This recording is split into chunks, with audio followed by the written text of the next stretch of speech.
এমন দিনে কি লিখতে মন যায়? আজ সকালে ঘুম থেকে উঠে দেখি যে যেদিকে যত দূর দৃষ্টি যায় সমগ্র আকাশ বর্ষায় ভরে গিয়েছে। মাথার উপর থেকে অবিরাম অবিরল অবিচ্ছিন্ন বৃষ্টির ধারা পড়ছে। সে ধারা এত সূক্ষ্ম নয় যে চোখ এড়িয়ে যায়, অথচ এত স্থূল নয় যে তা চোখ জুড়ে থাকে।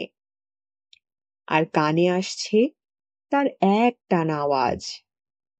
সে আওয়াজ কখনো মনে হয় নদীর কুলুধ্বনি, কখনো মনে হয় তা পাতার মর্মর। আসলে তা একসঙ্গেও দুই। কেননা আজকের দিনে জলের স্বর ও বাতাসের স্বর দুই মিলেমিশে এক সুর হয়ে দাঁড়িয়েছে। এমন দিনে মানুষ যে অন্যমনস্ক হয়, তার কারণ তার সকল মন তার চোখ আর কানে এসে ভর করে।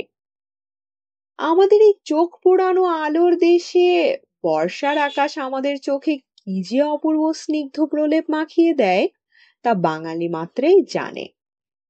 আজকের আকাশ দেখে মনে হয় ছায়ার রঙের কোনো পাখির পালক দিয়ে বর্ষা তাকে আগাগোড়া মুড়িয়ে দিয়েছে। তাই তার স্পর্শ আমাদের চোখের কাছে এত নরম, এত মোলায়েম। তারপর চেয়ে দেখি গাছপালা, মাঠঘাট সবারই ভিতর যেন একটা নতুন প্রাণের হিল্লোল বয়ে যাচ্ছে। সে প্রাণের আনন্দে নারকেল গাছগুলো সব দাঁড়িয়ে দাঁড়িয়ে দুলছে, আর তাদের মাথার ঝাঁকড়া চুল কখনো বা এলিয়ে পড়ছে, কখনো বা জড়িয়ে যাচ্ছে। আর পাতার চাপে যেসব গাছের ডাল দেখা যায় না, সেসব গাছের পাতার দল ওর গায়ে ঢলে পড়ছে, পরস্পর কোলাকুলি করছে, কখনো বা বাতাসের স্পর্শে বেঁকে চুড়ে এমন আকার ধারণ করছে যে দেখলে মনে হয় বৃক্ষলতা সব পত্র পুঁটে ফটিক জল পান করছে। আর এই খামখেয়ালি বাতাস নিজের খুশি মতো একবার 5 মিনিটের জন্য লতা পাতাকে নাচিয়ে দিয়ে বৃষ্টির ধারাকে ছড়িয়ে দিয়ে আবার থেমে যাচ্ছে। তারপর আবার সে ফিরে এসে যা ক্ষণকালের জন্য স্থির ছিল তাকে আবার ছুঁয়ে দিয়ে পালিয়ে যাচ্ছে। সে যেন জানে যে তার স্পর্শে যা কিছু জীবন্ত অথচ শান্ত, সে সবই প্রথমে কেঁপে উঠবে, তারপর ব্যতিব্যস্ত হবে, তারপর মাথা নাড়বে, তারপর হাত পা ছুড়বে, আর জলের গায়ে ফুটবে পুলক। বৃষ্টির সঙ্গে বৃক্ষপল্লবের সঙ্গে সমীরণের এই লুকোচুরি খেলা আমি চোখ ভরে দেখছি আর কান পেতে পেতে শুনছি।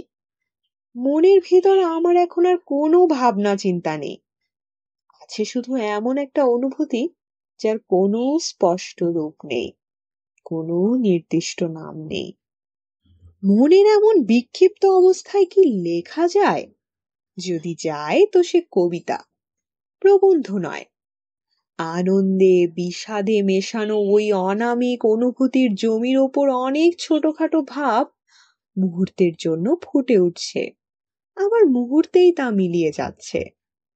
এই বর্ষার দিনে কত গানের সুর আমার কানের কাছে গুনগুন করছে, কত কবিতার শ্লোক কখনো পুরোপুরি কখনো আধখানা হয়ে আমার মনের ভিতর ঘুরে বেড়াচ্ছে। আজকে আমি ইংরেজি ভুলে গিয়েছি। যেসব কবিতা, যেসব গান আজ আমার মনে পড়ছে, সে সবই হয় সংস্কৃত, নয় বাংলা, নয় হিন্দি। মেঘৈর্মেদুরম্বরং বনভূষামাস্তমাল দ্রুময়ে। গীতগোবিন্দের এই প্রথম চরণ যে বাঙালি একবার শুনেছে, চিরজীবন সে আর তা ভুলতে পারবে না। আকাশে ঘন ঘটা হলেই তার কানে ও চরণ আপনা হতেই বাজতে থাকবে। সেই সঙ্গে মনে পড়ে যাবে মনের কত পুরনো কথা, কত লুকানো ব্যথা। আমি ভাবছি, মানুষ ভাষায় তার মনের কথা কত অল্প ব্যক্ত করে, আর কত বেশি অব্যক্ত রয়ে যায়। ভাষায় মনোভাব ব্যক্ত করবার জন্যই যারা এই পৃথিবীতে জন্মগ্রহণ করেছেন তারাও, অর্থাৎ কবির দলও, আমার বিশ্বাস তাদের মনকে অর্ধেক প্রকাশ করেছেন। অর্ধেক গোপন রেখেছেন। আজকের দিনে রবীন্দ্রনাথের একটি পুরনো গানের প্রথম ছত্রটি ঘুরে ফিরে ক্রমান্বয়ে আমার কানে আসছে। এমনও দিনে তারে বলা যায়, এমনও দিনে যা বলা যায় তা হয়তো রবীন্দ্রনাথও আজ পর্যন্ত বলেননি, শেক্সপিয়রও বলেননি। বলেন যিনি সে ভালোই করেছেন। কবি যা ব্যক্ত করেন তার ভেতর যদি এই অব্যক্তের ইঙ্গিত না থাকে, তাহলে তার কবিতার ভেতর কোনো মিস্ট্রি থাকে না। আর যে কথার ভেতর মিস্ট্রি নেই তা কবিতা নয়, পদ্য হতে পারে। সে যাই হোক, আজ আমার কানে শুধু রবীন্দ্রনাথের গানের সুর লেগে নেই, সেই সঙ্গে তিনি বর্ষার যে অসংখ্য ছবি এঁকেছেন সেই সব চিত্র বায়োস্কোপের ছবির মতো আমার চোখের সম্মুখ দিয়ে একটির পর আরেকটি চলে যাচ্ছে। ভালো কথা, এটা কখনো ভেবে দেখেছেন যে বাংলার বর্ষা রবীন্দ্রনাথ আবিষ্কার করেছেন? ও ঋতুর রূপ, রস, গন্ধ, স্পর্শে রবীন্দ্রনাথের ভারতই ভরপুর। তার ভীমমূর্তি আর তার কান্তমূর্তি দুই তার চোখে ধরা পড়েছে, দুই তার ভাষার সমান সাকার হয়ে উঠেছে। এ বিষয়ে সেকালের একটা কবিতা আছে যা একাই 100। রজনী শাওন ঘন ঘন দেয়া গর্জন, রিমিঝিমি শব্দে বরিশে, পালঙ্কে শয়ান রঙ্গে বিগলিত চির অঙ্গে নিন্দ যায় মনের হরিষে। সঙ্গীত হিসেবে এ কবিতা গীত গোবিন্দের তুল্য, আর কাব্য হিসেবে তার অপেক্ষা শতগুণে শ্রেষ্ঠ।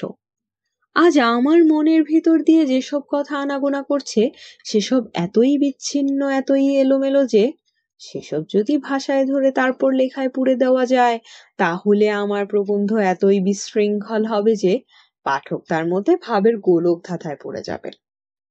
আর যদি এমন পাঠকও থাকেন যিনি বাংলাদেশের ছেলে ভুলানো ছড়া পাঁচালীর অনুরূপ অসম্বন্ধ গদ্য রচনা মনের সুখে পড়তে পারেন, তাহলেও আমি আজ মন খুলে লিখতে প্রস্তুত নই। অনেক কথা যা আজ মনে পড়ছে, তার যা কিছু মূল্য আছে তা আমার কাছেই আছে, অপর কারও কাছে নেই। বহুকাল মৃত, বহুকাল বিস্মৃত কোনো শুকনো ফুলের পাপড়ি যদি হঠাৎ আবিষ্কার করা যায়, তাহলে যে সেটিকে এককালে সজীব অবস্থায় সাদরে সঞ্চিত করে রেখেছিল, একমাত্র তারই কাছে সে শুষ্ক পুষ্পের মূল্য আছে। অপরের কাছে তা বর্ণ গন্ধহীন আবর্জনা মাত্র। মানুষের স্মৃতির ভিতরও এমন অনেক শুকনো ফুল সঞ্চিত থাকে যা অপরের কাছে বার করা যায় না, কিন্তু এমন দিনে তা আবিষ্কার করা যায়। আবার ঘোর করে এলো, বাতি না জ্বালিয়ে লেখা চলে না। আর কালির অপব্যয় করা যত সহজ, বাতির অপব্যয় করা তত সহজ নয়। অতএব এইখানেই এ লেখা শেষ করি। শুনছিলেন প্রমথ চৌধুরী রচিত প্রবন্ধ বর্ষা। পাঠে ছিলাম আমি তাফান্নুম তানজিম শিফা। প্রবন্ধ ও এর পাঠ সম্পর্কিত যে কোনো মতামত এবং পছন্দের কোনো গল্প, কবিতা, উপন্যাস, নাটক আমার কণ্ঠে শুনতে আগ্রহী হলে কমেন্ট করে জানান। প্রবন্ধটি ভালো লাগলে বন্ধুদের সাথে শেয়ার করুন। জানেনই তো, ভিউ, লাইক, সাবস্ক্রাইব আমাদের পরবর্তী কন্টেন্ট তৈরিতে অনুপ্রেরণা যোগায়। এছাড়া আমার কণ্ঠে ভয়েস ওভার করাতে চাইলে ডেসক্রিপশনে প্রকাশিত মাধ্যমগুলো ব্যবহার করতে পারেন। আমাদের আজকের আয়োজন এখানেই সমাপ্ত হোক। সবাই সুস্থ থাকুন, শুনতে থাকুন গল্পজ।